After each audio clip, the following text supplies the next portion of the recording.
नमस्कार दोस्तों।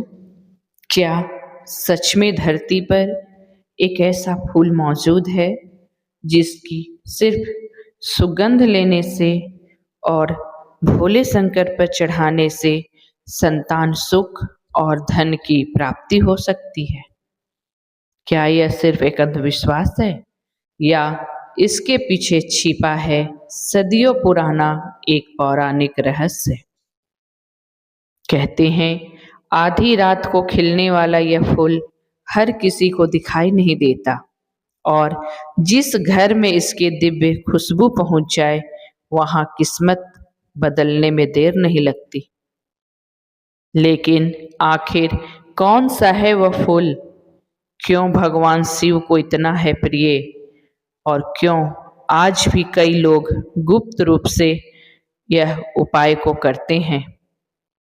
आज की इस रहस्यमयी भक्तिमय कथा में मैं आपको सुनाने जा रही हूँ एक ऐसी सच्ची पौराणिक कथा जिसके सुनने के बाद शायद आप भी इस फूल को कभी साधारण नहीं समझेंगे। तो मित्रों, वीडियो को आखिर तक जरूर सुने क्योंकि कहानी के अंत में मैं बताऊंगी वह प्राचीन उपाय जिसके श्रद्धा से करने पर जीवन की बड़ी से बड़ी बाधा भी दूर हो सकती है। मित्रों, बहुत समय पहले की बात है। काशी और हिमालय के बीच बसे एक छोटे से गांव में देवकुंड में एक प्राचीन शिव मंदिर था। मंदिर इतना पुराना था कि लोग कहते थे वहाँ स्वयं भगवान शिव रात में आकर ध्यान करते हैं। दिन में वहाँ भक्तों की भीड़ रहती, लेकिन सूर्य ढलते ही पूरा मंदिर सुनसान हो जाता था क्योंकि गांव वालों का विश्वास था कि आधी रात के बाद मंदिर के पीछे वाले उपवन में एक ऐसा दिव्य फूल खिलता है जिसकी सुगंध मात्र से संतान सुख, धन और घर की दरिद्रता दूर हो जाती है। लेकिन वह फूल केवल उन्हीं लोगों को दिखाई देता है जिनका मन सच्चा और भक्ति से भरा हो। उसी गांव में एक गरीब ब्राह्मण रहता था जिसका नाम था हरिदास। उसकी पत्नी का नाम गौरी था। दोनों भगवान शिव के बड़े भक्त थे, लेकिन उनके विवाह के 15 वर्ष के बाद भी उन्हें संतान सुख की प्राप्ति नहीं हुई थी। गौरी हर सोमवार को व्रत रखती, शिवलिंग पर जल चढ़ाती, मंदिरों में दीपक जलाती, फिर भी उसकी गोद सुनी की सुनी थी। धीरे धीरे गांव के लोग ताने देने लगे, शायद इसके भाग्य में संतान नहीं। ये बातें गौरी के हृदय को तोड़ देती थी। एक रात रोते रोते हुए उसने शिवलिंग के सामने कहा, हे महादेव, यदि मुझसे कोई भूल हुई हो तो मुझे दंड दीजिए, लेकिन एक बार मुझे माँ कहकर पुकारने वाला बालक दे दीजिए। उस रात मंदिर में कुछ विचित्र हुआ। आधी रात के समय अचानक पूरे मंदिर में अद्भुत सी सुगंध फैल गई। ऐसी सुगंध जो मन को शांत कर दे। गौरी ने आंखें खोली। उसे लगा जैसे कोई मंदिर के पीछे खड़ा है। वह डरते डरते बाहर गई। चारों ओर घना अंधेरा था, लेकिन उसी अंधेरे के बीच एक छोटा सा सफेद फूल चमक रहा था। उस फूल के बीच हल्की नारंगी रंग की थी और उसकी सुगंध पूरे वातावरण को दिव्य बना रही थी। गौरी मंत्र मुक्त होकर उसे देखने लगी। तभी पीछे से एक गंभीर आवाज आई, यह साधारण फूल नहीं, गौरी घबरा कर पलटी। एक वृद्ध साधु वहां खड़े थे, लंबी जटाएं, माथे पर भस्म, हाथ में कमंडल। गौरी ने पूछा, कौन हैं आप? साधु मुस्कुराए, मैं उस फूल का रक्षक हूं। गौरी ने पूछा, महाराज यह कौन सा फूल है? साधु ने फूल को हाथ में उठाया। बेटी, इसे लोग हर सिंगार, परिजात या शेफाली कहते हैं। यह फूल धरती पर भी मिलता है, लेकिन इसकी असली शक्ति बहुत कम लोग जानते हैं। गौरी आश्चर्य से साधु की बात को सुनने लगी। साधु महाराज बोले, यह दिव्य पुष्प है जिसका वर्णन पुराणों में मिलता है।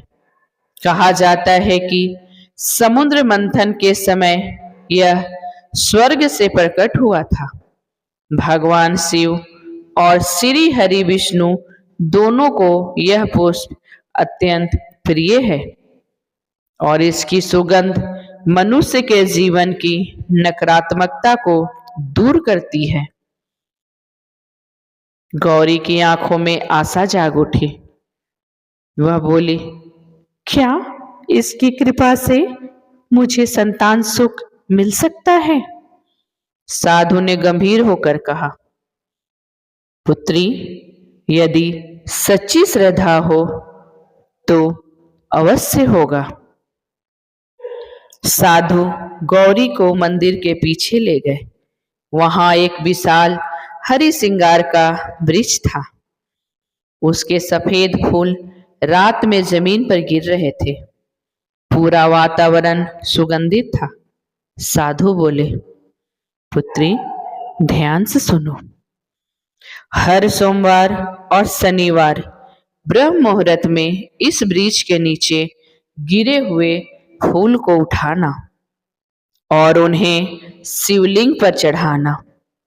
फिर आंखें बंद करके महादेव से संतान सुख की प्रार्थना करना और उन फूलों की सुगंध ग्रहण करते हुए यह मंत्र बोलना, ओम नमः शिवाय, ओम पुत्र प्रदाय नमः। गौरी साधु की बात बहुत ध्यान से सुन रही थी। साधु ने फिर आगे कहा, लेकिन एक बात याद रखना, इस फूल को कभी भी पेड़ से तोड़ना मत।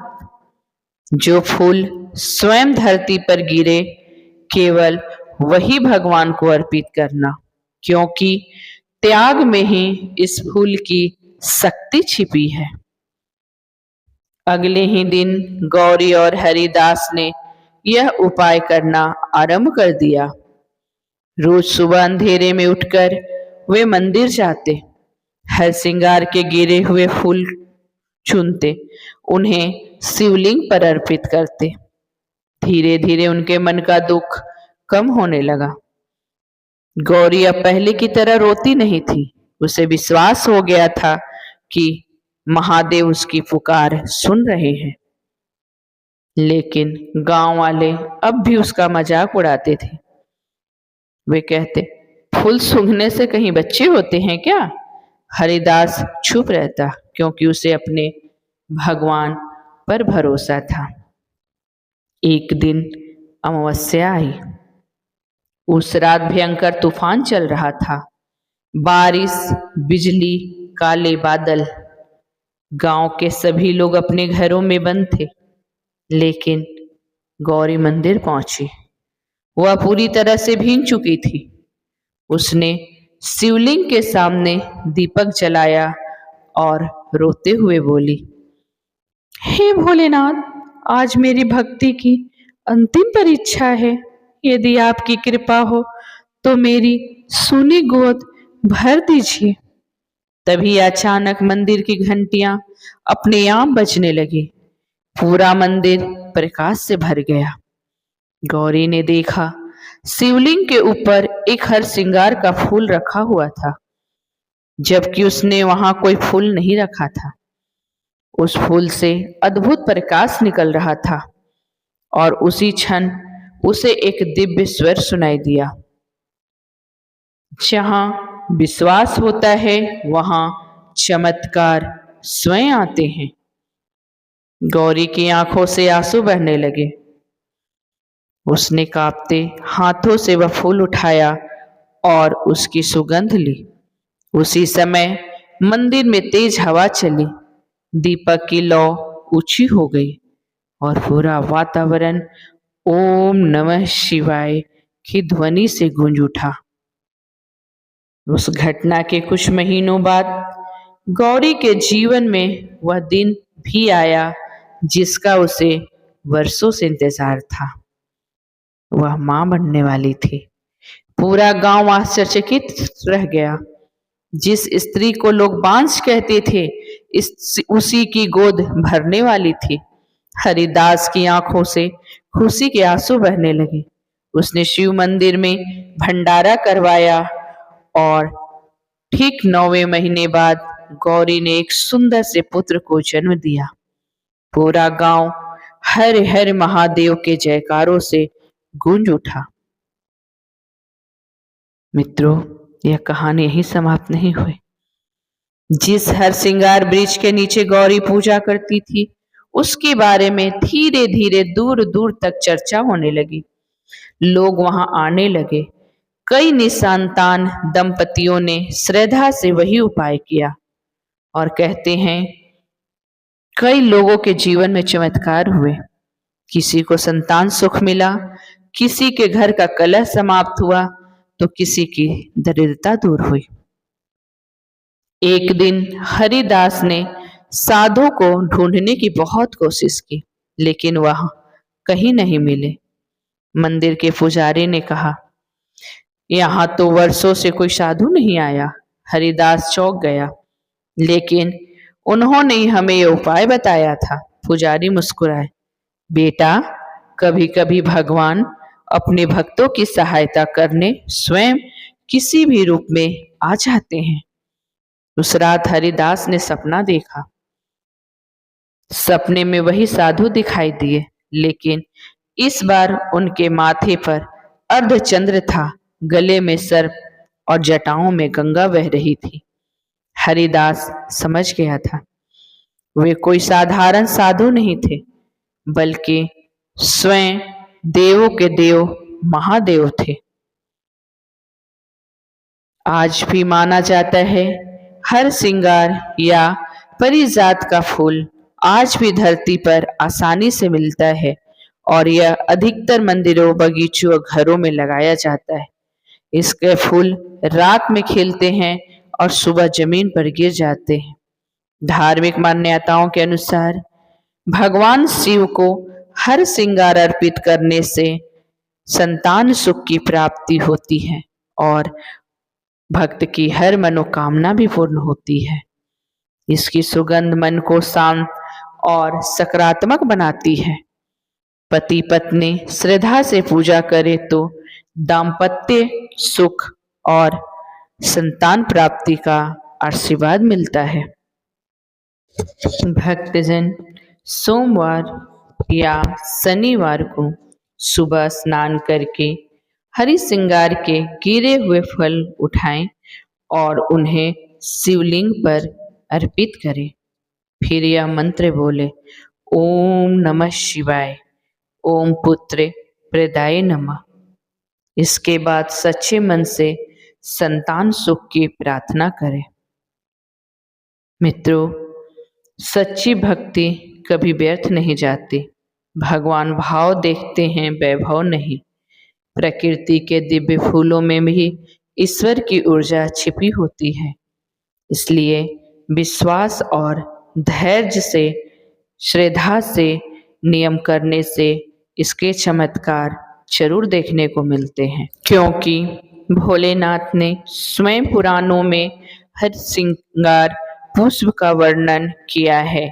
उन्होंने कहा है, जो निसंतान स्त्री इस फूल की को शिवलिंग पर चढ़ाकर और इसकी सुगंध लेकर सच्चे मन से महादेव से प्रार्थना करे, और फिर अपने दाम्पत्य जीवन की शुरुआत करे तो उसकी सुनी गोद जरूर भर जाती है।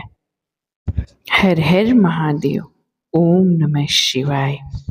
मित्रों, आपको ये वीडियो कैसी लगी कमेंट में ज़रूर बताएं। वीडियो को लाइक करें, शेयर करें और ऐसी ही भक्ति और रहस्यमयी कथाओं के लिए हमारे चैनल को सब्सक्राइब करना ना भूलें। धन्यवाद।